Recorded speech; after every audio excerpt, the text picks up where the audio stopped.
Hello everybody, my sister nominated me for the ice challenge. So what you're supposed to do is you're supposed to put a bucket of your ice over your head and donate $10 to charity, or donate $100 to charity if you opt out. I want to nominate some people, but I think that the way I'm nominating people is a bit too, let's say, elaborate. It's very elaborate. The way I'm going to nominate people is going to be very difficult, so I'm going to do a separate video on how I'm going to do the nomination. So this bucket's pretty yourself. I'm ready to do it, and the ice bucket is pretty okay, but I don't know how to get people aware of the ALS if I just put bucket over here.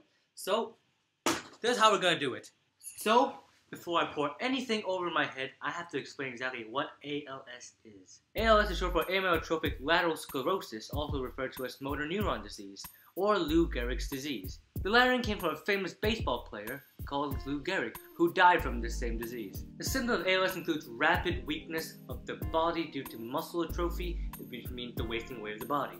This also includes hindered speech, swallowing, and breathing. So you're probably asking, how does this disease work? Well, ALS has a huge effect on the nervous system because the nervous system is filled with neurons, and these neurons are basically brain cells. Before I continue, I have to tell you that there are two different types of nervous systems. One is the central nervous system, which includes the brain and the spinal cord. The other one is the peripheral nervous system, which is basically everything else. So you're probably wondering, how does these things relate to ALS? ALS affects the motor neurons in the central nervous system. I don't know, the brain, spinal cord thing. These neurons send information away from the central nervous system to the muscles to work for them. It's kind of like a mailman sending information from one place to the other. The role of the motor neurons are supposed to send information from your brain all the way to your muscles so that you can control your muscles according to what your brain says. Remember that your muscles need information from the brain to be able to know how to move where. However, these motor neurons lack nourishment, it wastes away. As it degenerates, it begins to lead to scarring, which is also known as sclerosis. Because these motor neurons are degenerate, they cannot send information from the brain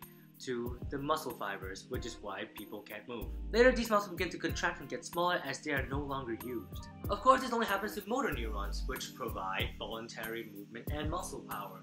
So involuntary movement like digestion goes unaffected. However, these things like respiration falls between the lines of voluntary and involuntary, which is why they might develop some respiration problems.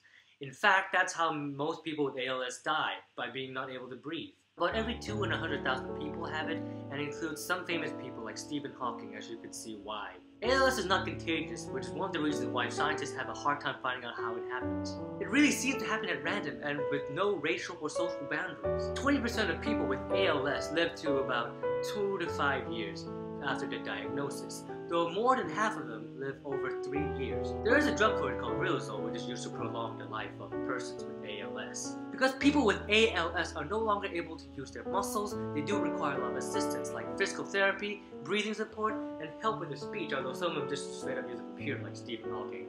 Now the ice bucket challenge is here. I think it's very important to tell you about what your money is going to.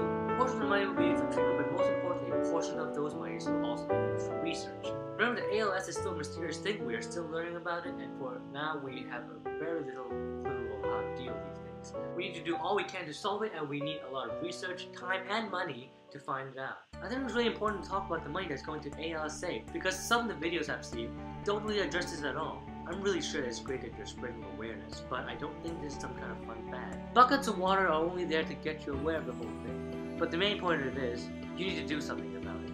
Research about it, discuss about it, spread your ideas about it, that kind of stuff. Of course, the main reason is monetary donation, which you can do it at www.alsa.org. This is also where I got most of the information for my videos, so I really think you should check it out and read more into it too.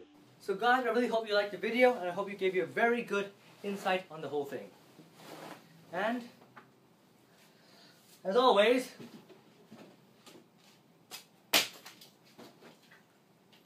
good night.